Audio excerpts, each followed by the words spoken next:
Hi, I'm Carissa, and this is Bridget, and we're here at Three Bridges Yoga in York, Maine. And today I'll be discussing the different hip positions that we find when the leg is lifted in tabletop and downward facing dog. So those two hip positions are called open hips versus closed hips or square hips. So we're going to go ahead and have Bridget start in tabletop position. So shoulders stacked directly over the wrist, hips directly over the knees. And now Bridget, go ahead and extend your left leg back. So when the left leg is lifted back, in some of these variations, we want the hips to be in a squared position. So when the knee is fully extended, when her leg is straight, the left hip and the left toes are going to work in unison. So because it's pretty common for people to lift their leg a little bit higher, right, they get focused more on height than square hips, what tends to happen is the left hip begins to open up in order to allow for that height.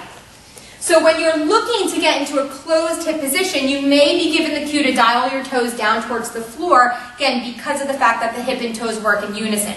So if the toes are pointing straight down, then we can assume that the hip will be pointing straight down as well. So here you want to have a level sacrum. So what that means is if you were to place a level, literally right across the sacrum, it's very much like you're trying to level off a photo on the wall, right? So you want the two sides of the hips to be at the same height. So here Bridget has a nice squareness to her hips. Now if we were to take that hip position into an open or stacked hip position, then Bridget would start to turn her left toes forward. Again, the hip is going to follow that action. And you can swing this bottom leg out like Bridget has done to provide a wider base, give you some more stability in the pose. But here we're just working to stack her left hip point on top of her right hip point.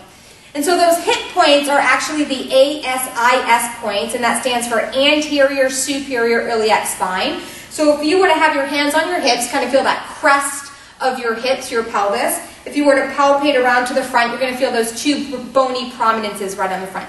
Sometimes they're referred to as our headlights, kind of what direction the hips are pointed in.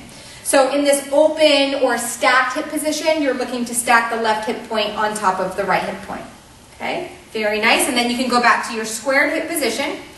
And so when the leg is square, again, just know you may be sacrificing some height in the leg, and that's completely normal, but you will have that nice squareness to your hips.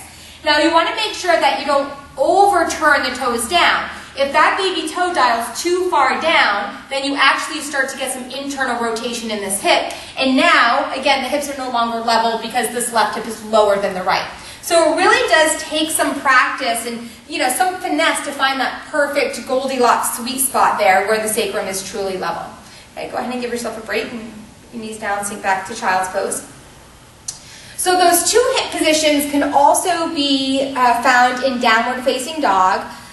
When we're in three-legged downward facing dog. Okay, so Bridget, if you wouldn't mind coming right up into downward dog here. And then in the same exact manner, we're just going to float her left leg up.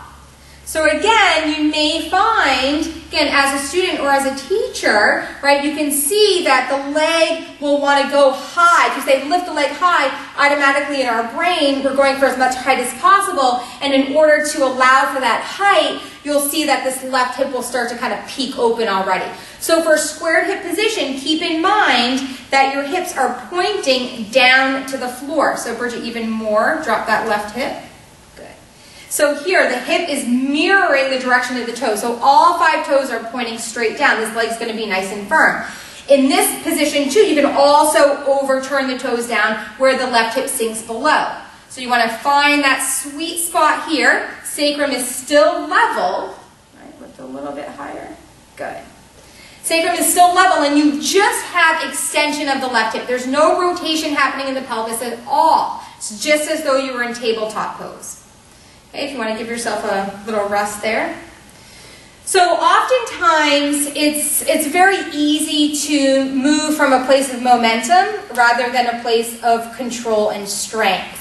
So it's really critical to keep these transitions slow. As you're lifting the left leg, in order to keep your hips squared, you have to do that with some mindfulness rather than just swinging, sweeping the leg up and back. So let's take a look at that open hip position here in downward facing dog. So if you want to get right back up again. And then this time Bridget's going to extend her left hip, so that means she's lifting her left leg back. Again, just hip extension. Now she's going to start to add in some external rotation of the hip to open up the hips or stack the hips over to the left side of her mat here. So when the knee is fully extended, toe position mirrors hip position. So in this case, since you're working to stack or open up your hips, those left toes pointing up will help to encourage that left hip open. Okay? Now when the hip is fully stacked, you may be given a further option to bend your left knee.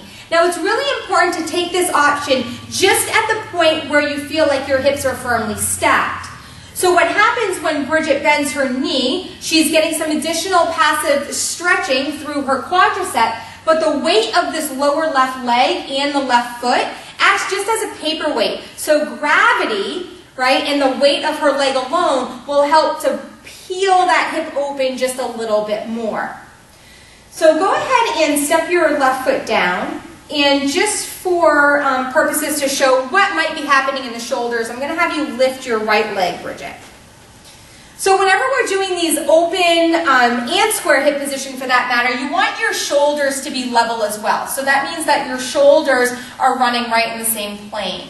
So if Bridget were to open stack her right hip and then bend into her right knee, allowing that optional weight of gravity to pull the right hip further open, you can see how Bridget is going to show us what not to do here by sinking, dropping her weight into her left shoulder.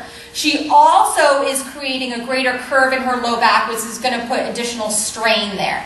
So really important to keep the shoulders level. You're going to want both palms to press into the floor evenly, right shoulder spinning down just as much as the left here. But she's still getting that opening in the hip. Okay, go ahead and set the right foot down. And you can take a child's pose back and come up to a seat if you like. So those are the two positions that we often work as preparatory poses. When you're opening the hip, you're working for deeper external rotation. Think about your wide open lunges like Warrior Two, Reverse Warrior, Side Angle, those things. Keeping the hip square, finding that control of neutral will assist you in mountain pose. Forward facing lunges, think low lunge, Warrior One. So again, always moving mindfully, keep yourself safe. Remember the context for which you're practicing. As always, we thank you for watching. I hope you found today's video helpful. Namaste.